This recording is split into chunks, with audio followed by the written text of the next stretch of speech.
विपक्षी दलों ने स्वतंत्रता दिवस पर प्रधानमंत्री नरेंद्र मोदी के भाषण को तोड़ मरोड़ कर झूठ, अतिशयोक्ति और अस्पष्ट वादों से भरा चुनावी भाषण बताकर खारिज कर दिया।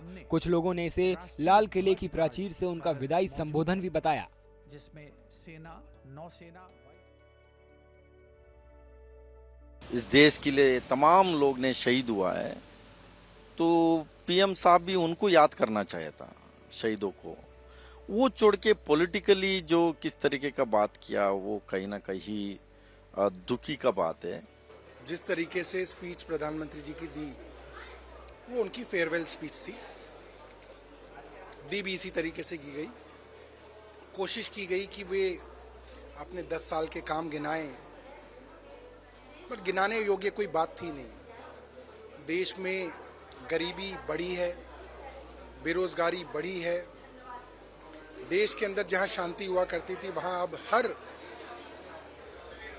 शहर में तनाव है, भाई भाई आपस में लड़ रहे हैं। देश के हालात अच्छे नहीं हैं। It's a huge disappointment. The Prime Minister's speech, we thought, will have the roadmap for the next 1 year, and it would be inspirational, but it was a big disappointment. This is like the previous speeches, trying to attack the opposition. His obsession with the Congress party and the Nehru Gandhi family has not gone. We can see that in the speech.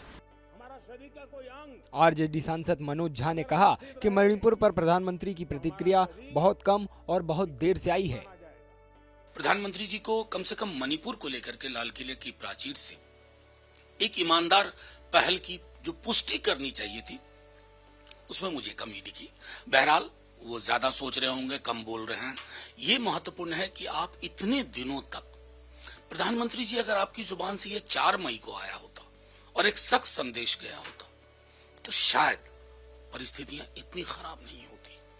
अगर आपने संसद भी छोड़ करके 15 अगस्त का इंतजार किया, तो इस इंतजार के बाद जो लोगों को मिला, वो it is too little and it is too late.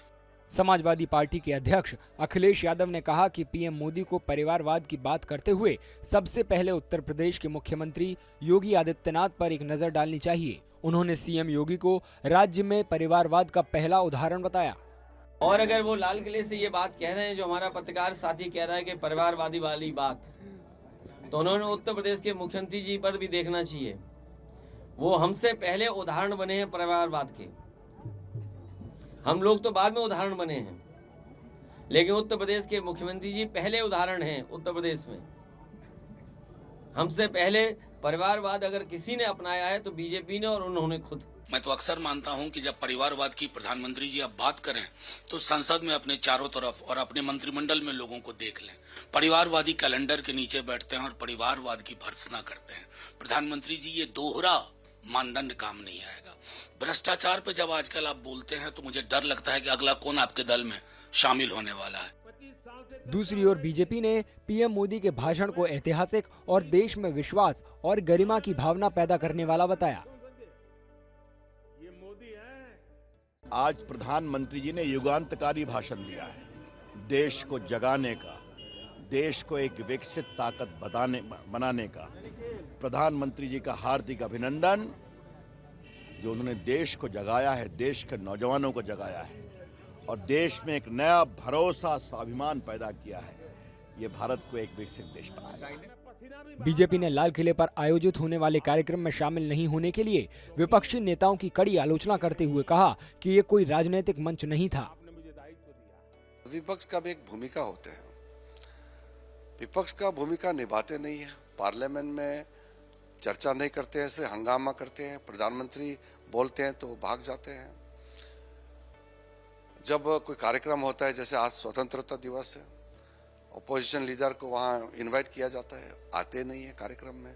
ये सब बहुत कॉन्स्टिट्यूशनल मैटर है, संवैधानिक व्यवस्था है। अपोजिशन पार्टी को इस तरह का कार्यक्रम में आना चाहिए। ये कोई राजनीति का प्लेटफॉर्म तो है नहीं। रिजिजू की ये टिप्पणी कांग्रेस अध्यक्ष मल्लिकार्जुन खड़गे के लाल किले पर स्वतंत्रता दिवस समारोह में शामिल नहीं होने के बाद आई है।